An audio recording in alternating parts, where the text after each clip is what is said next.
The amount of hate that leftists have for Elon Musk has been percolating ever since he decided to go whole hog and hop on the Trump train after the failed assassination attempt last July.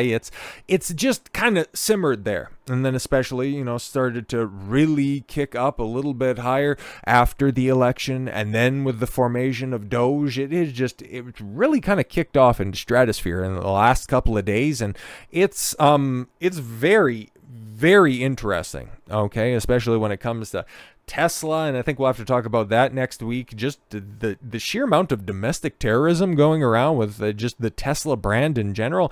It's so wild, right? Because you have leftists that are out there that, they're all about, we love saving the environment. But then when you figure out, okay, cool, they don't actually care about any of the causes that they champion.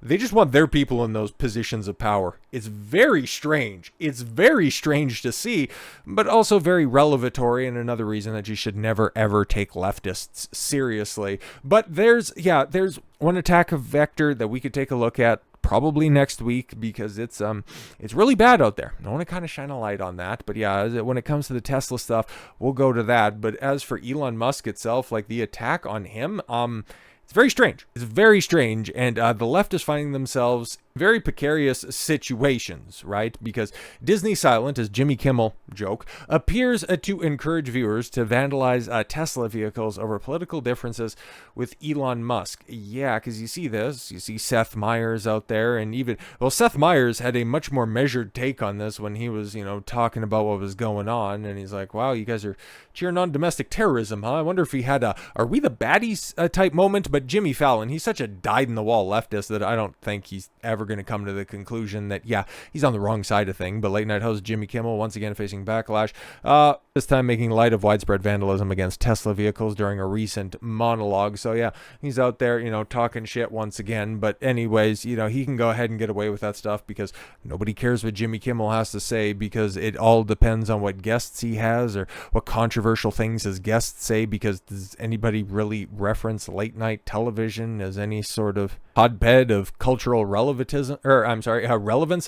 Absolutely not. So, of course, we're going to the old Tonight Show, okay? Jimmy Fallon's over here, and he had Bill Burr on, which I've talked about many, many, many times. I don't like Bill Burr at all whatsoever. You can go back to the inception of my channel. Okay, one of the earliest videos that I had was, okay, why does Bill Burr get a free pass from the media, but the likes of Nick DiPaolo, guys, they came up at the same time from the same class out there in Boston that he did. Why does Nick get vilified? Okay, but Bill Burr gets proselytized.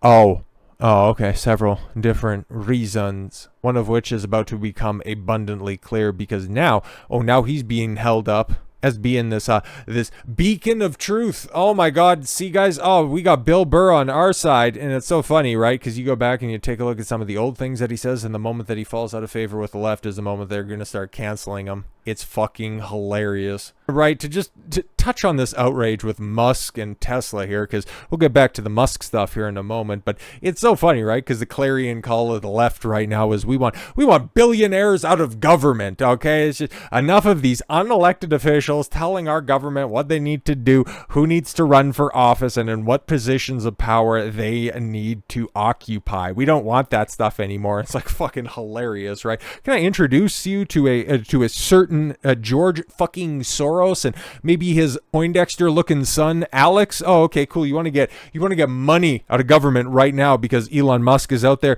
taking a lot of the money out of the government because it was going to really stupid causes. Oh, okay, cool. And then to just, run back that whole point of we don't want unelected officials, we don't want unelected bodies telling our government what to do. Can I introduce you, okay, to three little letters, WEF. It's so funny. They didn't give a fuck about this shit a few years back, but now all of a sudden the DOGE is coming in and trimming the fat, and Elon Musk is the public face of that. You want to go Rocket Man bad, the guy who was making positive change to the national debt for the first time in my lifetime? But no, he's bad because he's a nerd, according to Bill Burr. It's just like how Kamala Harris was trying to say that, Republicans are weird. All of these mean girl tactics. It's like, sorry, bro, I'm not really going to take the critiques of a cuck. Somebody who couldn't even control his bitch at a UFC event, who made a mockery out of herself, and he could just sit back there and then just kind of stare at his shoes and kick his feet like a fucking 3-year-old. Yeah, don't really take that stuff seriously. Garbage. Burr appeared on The Tonight Show. The good thing you pointed it out, because nobody else would have known, to promote his new Hulu stand-up special, Drop Dead Years, and took the opportunity to reflect on the state of things in America. After explaining the special was named after the reality that men his age often just drop dead, Burr just decided to rant about Elon Musk. It's positive time, Jimmy. Billionaires are not happy having $1 billion. So why does Elon Musk dress like he just got out of a Hot Topic, dude? I'm so sick of this guy trying to rewrite his origin story like he was Matthew McConaughey pulling into high school. Like you're a fucking nerd. Nobody banged you, and now you have hair plugs to your laminated face. Your guy's got like what 17 kids or some shit like that, but like a half dozen different women, and you're a fucking genetic dead end. Good for you. I think he has a kid, or at least, he claims that it's his kid. His name's probably on the birth certificate, and a wife that just fucking, tells him exactly what to do. That's why he's become such a detestable individual, and that's why he found himself on The fucking View. Oh my God. Like, it's bad enough that you're still going on these late night shows, but The View? Yeah, Bill Burr tells The View. Oh my, I never want to hear this motherfucker's name brought up as a sensible person ever again. He's on The View proselytizing to those hens. Okay, going to trash the planet. Elon Musk. Okay, Elon Musk's the one who's going to trash the planet, not the leftists who are committing unchecked acts of terrorism. Okay, but the guy who popularized and glamorized the electric vehicle. Okay, the guy who's accurately harnessed solar power, sent a satellite up into space so people can get free, competent, and accessible internet. He's the one who's going to trash the planet. Do you even hear yourself when you're making these things? Like, I know in recent years, about the past decade or so, we've talked about Trump derangement syndrome, but this right here, this is a very, very strong analysis for Elon derangement syndrome. Like, what are we doing? Comedian Bill Burr told the co-hosts of The View on Thursday that Elon Musk was going to trash the earth because the billionaire allegedly had no concern for the planet. Okay, like, I can delve into the weeds and say, well, electric vehicles aren't exactly, the most economically, or rather eco-friendly thing for the earth in the grand scheme of things. I mean, like, you got to charge these things, and the creation of the electricity normally outstrips the amount of pollution that is made in order to refine a similar amount of energy for a conventional combustion engine. But we can go ahead and parse that stuff out. You got leftists on the other side that think that big corporations making eco vehicles, that's definitely going to save the planet, and that if we could all just put a windmill in our backyard and put solar panels on our roof, everything would be great because electricity comes from the wall and food comes from the grocery store. Like, these people don't think that far, so why would I engage with them on any critical thinking level? They're not going to do the work, so I'm not going to cast pearls before swine. This is where we're at, man. People that just flip-flop based on the day, based on the programming that is shoved in their head. That's why I showed that meme at the beginning. Electric vehicles are good unless they're made by somebody that you don't like, because I don't know, I was told not to like them, right? Is there anybody getting your ire up these days more than usual? Ajoy Behar asked the comedian. Burr replied, the nerds. Oh, okay, cool. Let's just remind you, and this is a deep cut because I'm somebody who very much appreciates old Opie and Anthony, Bill Burr, who was very much a prominent figure of the early days of O&A, actually all the way through its run, and then, him just shunning Anthony Cumia in his hour of need, and it just immediately rubbed me the wrong way. But even still, prior to that, I was never a big fan of Bill. He was always my least favorite guest co-host that would come on from time to time.